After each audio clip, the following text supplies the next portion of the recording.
Crackers ang hilig ng aso ni Miss A. Don SJ. Sabi niya, hello doc, yung dog ko po ayaw niya sa dog food, pero yung mga crackers po like pita gusto po niya. Bakit po kaya?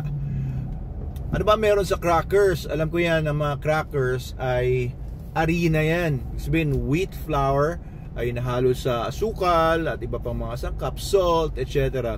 So hindi naman maganda magpakain ng crackers lang sa aso po ninyo. Of course, the best quality dog food ang dapat ipakain nyo sa mga aso nyo for best results. Mas mahaba yung buhay niya, mas magiging healthy siya, mas maganda yung performance ng aso ninyo, mas maganda yung coat, etc. etc.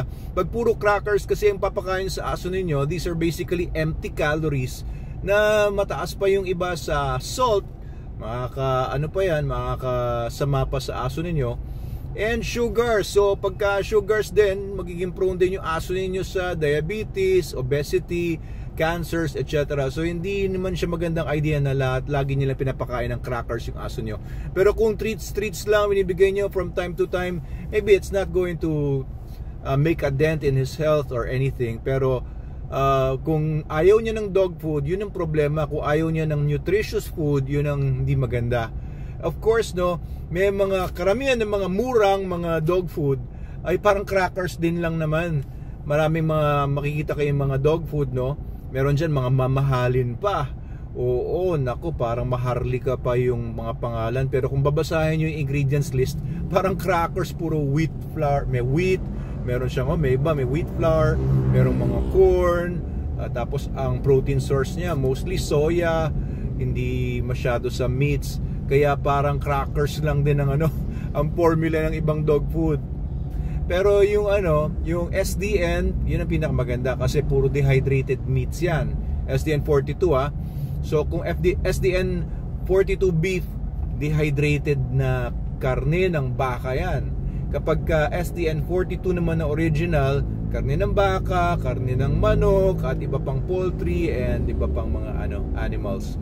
So it is a good idea na kung gusto niyo pakainin talaga ng SDN yung dog ninyo, huwag niyo nang pakainin ng kahit ano. Pag nagutom yung aso ninyo, kakain at kakain siya. Sabi nga ng nakilala ko before ay walang bobong aso. Oo, pag nagutom yan, kakain yan. So ikaw lang ang tinitrain ng aso mo. Kapag kayong aso mo ay naghahanap o nag-expect na bibigyan mo siya ng paborito niya, kung crackers man yan o chimken o kaya iba pang mga food items na yun ang gusto niya, hotdog, kung napakain mo ng mga kung ano-ano, table food, mas malasa yon, mas maaaring maging desirable sa aso niyo. But it's not a good idea to feed your dogs unhealthy food. Parang sa bata lang din, di ba? If you were to let them decide, papakainin mo yan ng healthy food, ayaw, gusto candies, junk food at kung ano ng sweets, ay hindi maganda para sa kids natin. Kung gano'n ang gusto natin, kung gano'n ang gusto nila, tapos ibibigay naman natin yung kanilang gusto. So you have to discipline your dog, no? Ang ginagawa ko sa mga aso ko, kung adult naman, 1 meal a day lang. So yung iba, no, hindi lang kumain ng breakfast, ay napapraning na. Yung iba naman ayaw lang kumain ng breakfast and lunch, ay gulong-gulo na yung buhay nila, yung mundo nila.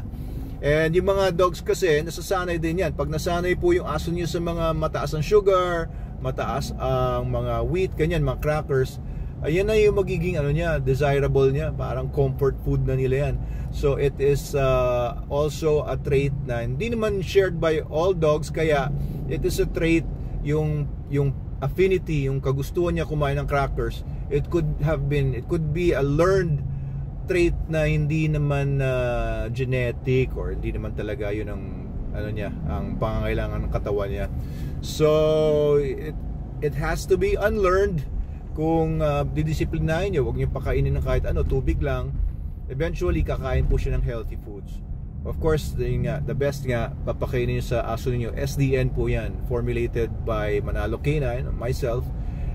2015 ko finormulate yan at re-release. So ang concept niyan is a whole prey animal feeding concept without the pathogens, without the hassles of feeding or cooking for your dog, no? So it's the best dog food in the multiverse. You can order it dito po sa TikTok shop natin. Okay, meron din tayong mga ibang mga shops online, and meron din tayong mga dealers nationwide.